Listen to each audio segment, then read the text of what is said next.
ये पुष्कर में आज हम आ गए हैं। ये पुष्कर का ब्रह्म कुंड है जो कि ब्रह्मा जी ने कमल छोड़ा था ऊपर से। पूरा इतिहास पंडित जी आप बताइए क्या इतिहास। ब्रह्मा जी का ब्रह्म सरोवर है। अच्छा। जो हिंदुओं में सबसे बड़े देवता है वो है ब्रह्मा विष्णु महेश। जैसे भगवान शिव जी का धाम काशी है और विष्णु भगवान का धाम गया बिहार है, और वैसे भगवान ब्रह्मा जी का ये पुष्कर धाम है। पहले भगवान ब्रह्मा जी का कोई तीर्थ स्थल इस संसार में नहीं था, तो ब्रह्मा जी ने अपने हाथ से कमल का फूल गिराया और मन में ऐसी इच्छा रखी जिस जगह जाके ये पुष्प गिरेगा, ये फ्लावर गिरेगा, वहाँ मैं अपना मंदिर बनाऊंगा।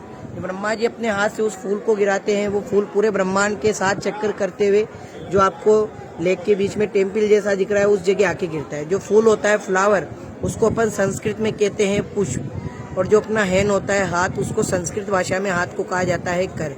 ब्रह्मा जी अपने हाथ से फूल को गिराते हैं, इसलिए फूल का नाम संस्कृत में पुष्प होता है, और जगत पिता ब्रह्मा जी हाथ से गिराते इसलिए उनका हाथ का नाम कर होता है। इसलिए संस्कृत में इस जगह का नाम रखा जाता है पुष्कर। जिससे इस जगह का, इस गांव का और इस जो भी सिटी का नाम है पुष्कर, वो इसी के पीछे रखा जाता है, जिससे भगवान ब्रह्मा जी के जल सरोवर का निर्माण होता है।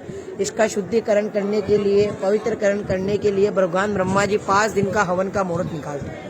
हवन कार्य, पूजा कार्य अपन करते 2 चीज का अपन देखते हैं। पहला चीज शुभ मुहूर्त, और दूसरा चीज अगर अपन शादीशुदा हो तो अपना धर्म पत्नी का साथ में होना जरूरी।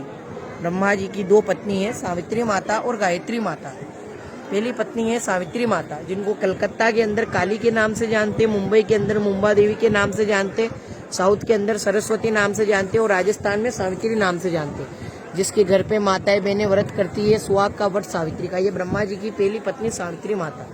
और ब्रह्मा जी की दूसरी पत्नी है वेद माता गायत्री। ब्रह्मा जी ने यहाँ यज्ञ किया 5 दिन का, और ब्रह्मा जी ने अपनी पहली पत्नी सावित्री माता को यह यज्ञ में बुलाया, और उन्हें यज्ञ में आने में देरी हुआ, तो ब्रह्मा जी ने उनके स्थान पे गायत्री माता को यह साथ बिठाया और यह 5 दिन का यज्ञ किया।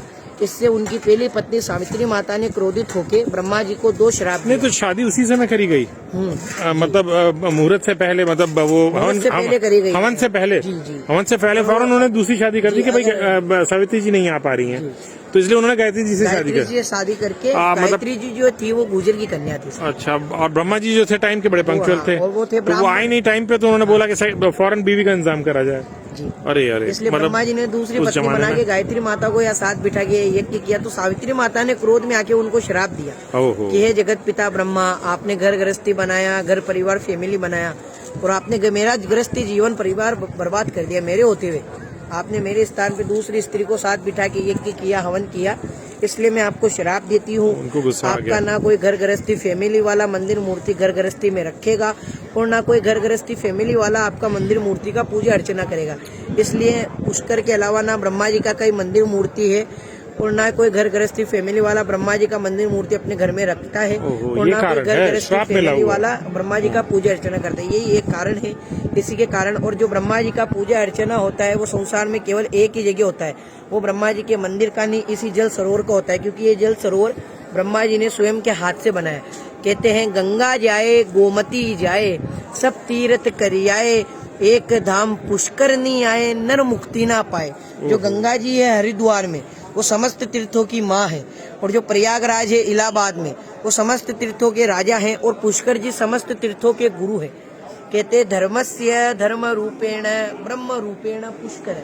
जैसे धर्म का रूप धर्म होता है, वैसे भगवान ब्रह्मा जी का जो रूप है, स्वरूप है, ये पुष्कर नाम जल है।